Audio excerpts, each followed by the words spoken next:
kanina dayriwaafan keenya lubuta charnu timbaanu gayyar kanni biibiti yaadu dubaana maatii Ashama harka fuunee jira jirtu hordoftootaa fi dhaggeeffattoota keenya kabajamoo odeeffannoo keenya kan sa'aatii kanaa irra geenye jira.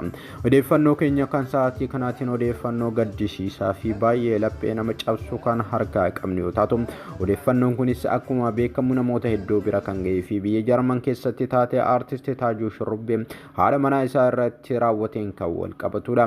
Aartistii Taajuu Shurrubbee guyyaa kaleessaa galgala haadha manaa isaa tibba kana biyya irraa fidatee ture Dobre Elam jedhamtu lubbuu ishee galaafachuu danda'ee jira. Aartistii Taajuu Shurrubbee akka jedhetti haadha manaa isaa kana miira hinaaffaa fi akkasumas wal dhibdee gidduu isaaniitti ture irraa ka'uudhaan miira ofii to'achuu dadhabuudhaan lubbuu haadha manaa isaa kana galaafachuu akka danda'es dubbatee jira. Aartistii Taajuu Shurrubbee tibbuma kana haadha manaa isaa kana biyya irraa kan fidate yoo taatu haa ta'u malee jaalalaan osoo jaalala bareedduu wajjin dhandhamaa jiranii hinaaffaa irraa kan ka'e aartistii Taajuu Shurrubbee miira ofii to'achuu dadhabuudhaan haadha manaa isaa kana guyyaa kaleessaa galgala lubbuu ishee galaafachuu danda'ee jira. Kunis gadda guddaa fi akkasumas naasoo guddaan uummata Oromoo laphee cabsee jira. Aartistii Taajuu Shurrubbee osoo haadha manaa isaa ajjeesin dura dhaamsa tokko karaa fuula feesbuukii isaatiin maxxansee kan ture yoo taatu dhaamsi isaa kunis miira dhaaddannoo fi akkasumas miira hinaaffaan wal qabatee fi akkasumas miira ofii to'achuu akka hin dandeenye fi wantoota hedduu kan of keessaa qabudha. Dhaamsa isaa kanas kan dubbifnu ta'a. Isinis dhaggeeffachuudhaan nu faana turaa isiniin jenna. Jaalala dhugaa nama jaalattanii akka kiyya kana hin tahina. Taajuu Shurrubbee irratti gorsa fudhadha. Wilii dubartoonni ammoo dhiira sobdanii dildila godhatanii biyya ambaa dhuftanii jaarsa isin irratti laffa'ee biyyarraa isin fidatetti garagaltanii akkam barbaadeen ta'a biitii dimokiraasiidha jettanii jaarsa keessanitti garagaltanii qullaa if baaftanii dhiira waliin akka barbaadeen ta'uu barbaada jechuudhaan gorsa fudhadhaa. Aadaa fi safuu amantaa fi namummaa diidanii namoonni dhiira ammoo dubartii dhiirti akka teessanii fuutee jaartii namaa tan itti laffa'ee jaarsi biyyarraa fuudhe biyya ambaa fidatan barbaadanii jaarsaan akka adda baatee akka barbaadde akka taatuuf biyya faranjiiti jettanii baafachuuf carraaqxan jiruu namaa balleessuuf gorsa fudhadhaa. Adabadhaa ani gama kiyyaan addunyaa shiraan guutame tana isiniif dhiisee mana tokko keessa taa'am hanga amrii rabbii natti dhuftutti kanaafuu achi ture jechuudhaan fuula miidiyaa yookiin fuula feesbuukii isaa irratti maxxansee kan ture yoo taatu Taajuu Shurrubbee taatee kana osoo hin raawwatin dura dhaamsa kana karaa fuula feesbuukii isaatiin dabarsee jira.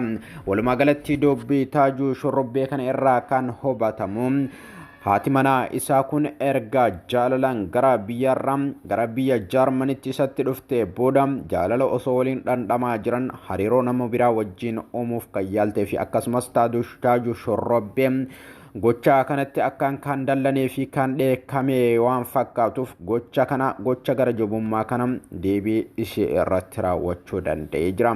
As biratti eenyu badii qaba eenyu qulqulluudha jechuun ulfaatullee aartistii Taajuu Shurrubbee aarii fi miira hinaaffaa haa qabaatu malee gochi isa irratti raawwatame gocha dhukkubbii namatti uumuudha. Haa ta'u malee aartistii Taajuu Shurrubbee gocha irratti raawwatame rabbiif dhiisee adda bahee jiraachuu osoo danda'u lubbuu namaa galaafachuun jireenya isaa kan fuulduraatis booressee jira.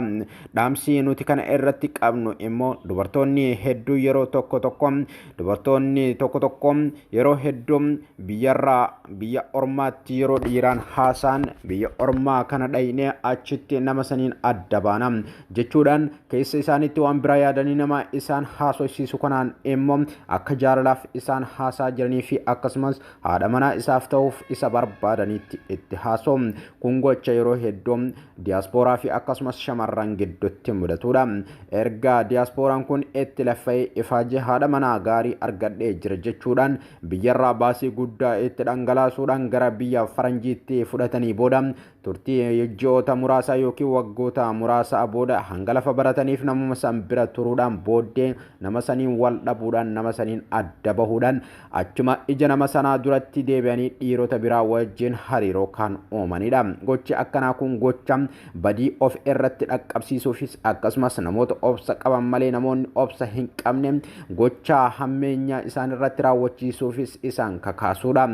Namni tokko biyyarraa laffa'uudhaan waa hunda itti baasee haadha mana gaarii argadhee jira jechuudhaan ifaajee isaa hunda itti dhangalaasuudhaan ifaajee biyya Itoophiyaa keessaa fuudhuudhaan biyya faranjiitti kan dabarsee fi of bira kan fide yoo taatu achitti immoo itti garagaluudhaan waadaa waliif seenan ganuudhaan deebi'anii ija nama sanaa duratti nama biraatti wajjin hariiroo kan uuman yoo taate dhugumatti gochi kun gocha hamilee nama sanaa tuquu fi akkasumas gocha nama san miira hin taane keessa galchuudha. Shamarran keenyas waan akkanarraa of qusachuu kan qaban akka ta'e asumaan dhaamsa dabarsuu fi qaamna.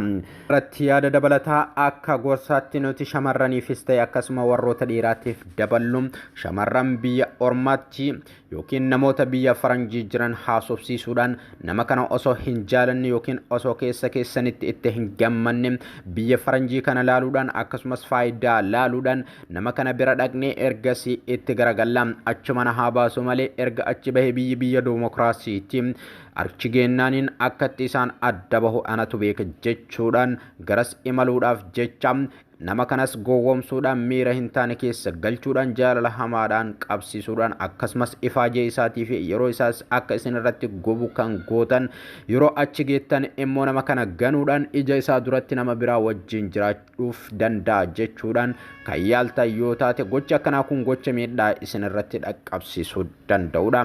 Namni waa hubatuu fi namni sabrii obsa qabu gochi akkasii yoo irratti raawwatame illee rabbiif dabarsee kan irra taruuf hojii irratti raawwatame harka rabbii irraa kan eeggatu yoo taatullee haa ta'u malee biyya faranjii yoo taates namoonni tokko namoonni miira isaanii to'achuu hin dandeenyee fi hinaaffaan isaan keessatti daangaa darbe amalli namaa akkuma bifaa garagara waan ta'eef namoonni akkasii lubbuu namaa sanii galaafate ofiifis baduu waan barbaaduuf miidhaa biraa isin irraan geessuu danda'a. Kun fakkeenyaa fi barnoota isiniif ta'uu qaba isiniin jecha. Ilaalcha akkasii namoonni qabatanii ammas waan hin taane gootan ilaalcha akkasii keessaa baasiniin jecha akkasumas namoonni ilaalchi yookiin gocha akkasii irratti raawwatames obsuudhaan rabbitti dabarfachuudhaan gocha akkasii gocha lubbuu namaa balleessuu irraaf qusadha. Artisti Taajuu Shorrobbee harka mootummaa kan galee fi akkasumas lubbuun shamarree kanas kan darbite yoo taatu lubbuun kun hin deebitu. Osoo waliif obsanii akkuma jaalalaan jalqaba walitti dhufanitti waliin kan jiraatan taate lachuun isaaniitu hanga jireenya isaanii gammachuun kan wajjin jiraatanidha. Ammaaf lubbuun ishee dabartee jirti. Artisti Taajuu Shorrobbees hanga gaafa guyyaan du'a isaa itti gahutti mana hidhaa seenee jira. Kan nama gaddisiisu artisti Taajuu Shorrobbee daa'ima tokko kan qabu yoo taatu haadha manaa isaa ajjeese kana dura daa'ima kanas jaartii biraa irraa gara biyya Ijipti yookiin Kaayirootti kan argatee fi haati daa'ima kanaas achi kan jirtudha. Daa'imni kun ammaaf adda hafuudhaan kunoo yeroo ammaa kana harka mootummaa akka jirus odeeffannee jirra. Kun waan baay'ee nama gaddisiisu. Walumaa galatti jireenya nama kanaa qofa osoo hin taane jireenyi maatii isaas badee jira. Jireenyi maatii mucayyoo duuteetis gadadoo hamaa fi yaaddoo akkasumas gadda hamaa keessa galee jira. Walumaa galatti wanti godhamuu qabu kan itti yaadamuu qabuu fi keessattuu karaa jaalalaa kanaan namoonni faayidaaf jecha walitti dhiyaachuudhaan miidhaa garaagaraa walirraan geessitan akka waan akkanaa dhaabdan asumaan dhaamsa isin dabarsina. Gadda uumameef gadda guddattu nutti dhagama. Mucayyoo lubbuun dabarteef rabbiin jannata haa kennu jecha odeeffannoon nuti ammaaf qopheeffanne kanuma. Odeeffannoo keenya kan yeroo biraatiin hanga walitti yoo deebinutti yeroo gaarii nuuf qabaadhaa isin jecha. Namoonni YouTube chaanaalii keenyaaf haaraa taatan YouTube chaanaalii keenyaa subscribe godhachuudhaan maatii ta'aa isin jenna. Yeroo gaarii nuuf qabaadhaa fayyaa. Karena timbang jengker kan lebih tiada, bukan mati.